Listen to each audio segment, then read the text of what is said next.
Hi, I'm Bob, and I want to talk to you not as someone who has it all figured out, but as someone who is sitting exactly where you might be sitting right now, scared, numb, not knowing what to think or where to turn. When I got my diagnosis, stage 3 colon cancer, at 61, I didn't cry. I didn't rage. I just went quiet. It was like someone reached in and turned the volume down on everything. You'd think your whole world would explode in that moment. Mine just stopped. And then it started back up again, louder than before. They recommended surgery, and I did it. Then came the conversation. About 6 months of chemotherapy. I remember sitting with that, really sitting with it. And something inside me said, not yet. I wasn't refusing help. I was buying time to heal. My body had just been cut open. I was exhausted.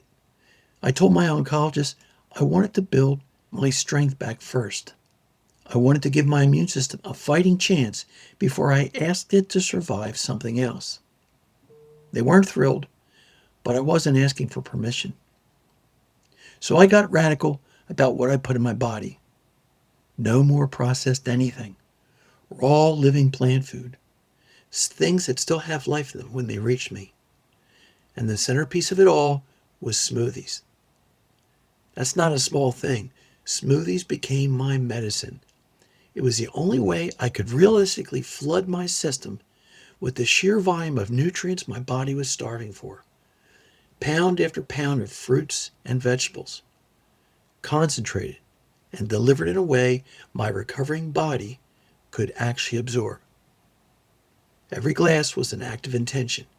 Every blend was me telling my body, I'm giving you everything you need.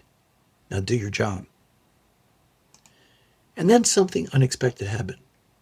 My numbers started moving in the right direction. I started losing weight. My energy crept back. Blood work after blood work, my markers were trending better. The cancer hadn't won. If anything, it was losing ground. Now, chemo was always on the table. I never pretended otherwise. But the more I healed, the less I needed it. And I kept pushing that conversation further and further out until one day it stopped being a conversation I was having at all. Here's what I want you to understand, because I wish someone told me this on day one. The tumor is not the problem. The tumor is the symptom. Your body got here because something was off. Your nutrition, your stress load, your environment, the way you've been living. And that means that the same body that got you here can get you out. That's not wishful thinking. That's biology. We are overfed and starving at the same time. We're full of things our bodies were never built to process, and empty of the vitamins, minerals, and plant compounds our cells need to repair themselves. When you flood your body with real food, actual food from the ground, you give it the tools to do what it was always designed to do: heal. Diet is the foundation, but it's not everything. Movement matters. Your body needs to know you're still choosing life. Every walk, every stretch, every time you get up when you'd rather stay down. Stress is a cancer promoter in a very real psychological way. Unforgiveness, bitterness, chronic anxiety. These aren't just emotional burdens. They show up in your blood, in your inflammation levels, in your immune response. You have more power over this than anyone in a white coat will ever tell you. I'm not here to tell you to skip your doctors, ignore your oncologist, or throw away your treatment plan. I'm here to tell you that you are not helpless. You have choices, and no one, not your doctor, not your family, not anyone who loves you and is terrified of losing you, gets to make those choices for you. You have time. Most cancers are not the emergency they're presented as. Take a breath. Ask questions. Ask for 30 days. Ask for 60 days. Watch what your body does when you stop poisoning it and start feeding it.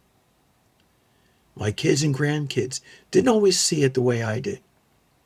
Some of my closest people thought I was making a mistake. I understand that. Fear looks like pressure sometimes, but I had to trust what my body was telling me.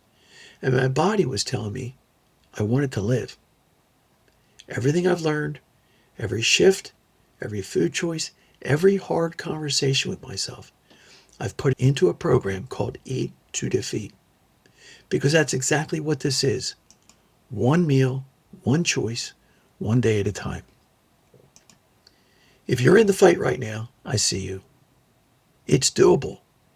I'm proof of that. Your body can heal. Mine did. And if you want a simple place to start, I've got a free guide on my website you can download. It'll walk you through the basics, step by step. And if this helped you in any way, go ahead and hit like, subscribe, or leave a comment, even if it's just where you're at right now. And please share this with anyone you know who has just been diagnosed with cancer.